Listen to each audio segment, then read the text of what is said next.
Not end of sermon for this crucial point. Because in Micah chapter 5, verse 2, you, O Bethlehem, I want you to notice this, and if you're an underliner, man, this is worth it. Bethlehem of Ephrathah. Why does Micah throw in Ephrathah? Bethlehem, when we think of Jesus was born in Bethlehem, no one ever says Jesus was born in Bethlehem right up next to Ephrathah. You know, but there it is in Micah 5. Because when you and I would, when we read the Word and we watch what He's doing, we think in those geographical terms, but remember, they're reading the text through allegorical terms, all right?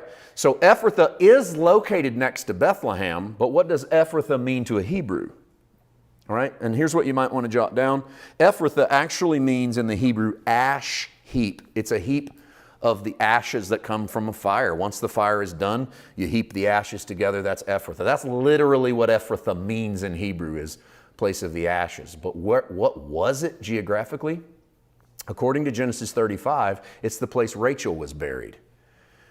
When Jacob lost his wife Rachel, and I'll give you a really quick synopsis of that story. When Jacob lost his wife Rachel, he lost her at a little place called Ephrathah, and he buries her body at Ephrathah, and then he and his family continue to move on. Well, he moves on with a little baby boy that he names Benjamin, because Benjamin was born and Rachel died in childbirth.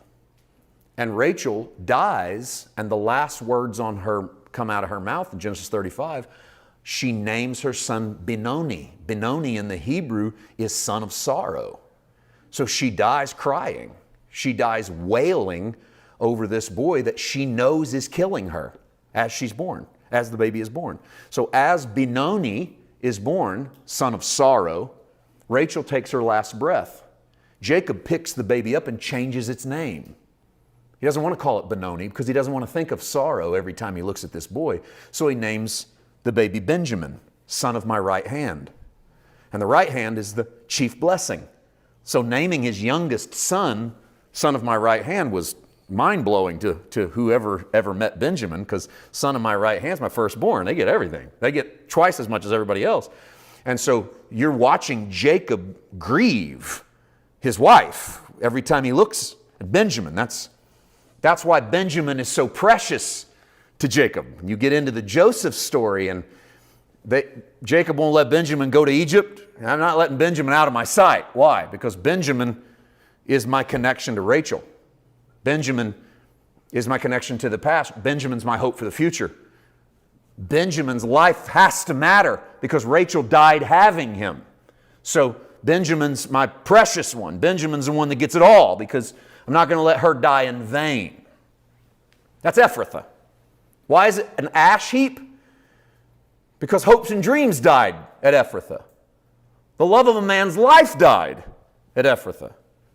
The future died at Ephrathah. Every loss you've ever had is at Ephrathah. Every heartache, every tear you've ever cried, every ounce of pain you ever faced, that's Ephrathah. That's the heap. That's what's left over from your burned up dreams and your burned up hopes and you're burned out. Whatever.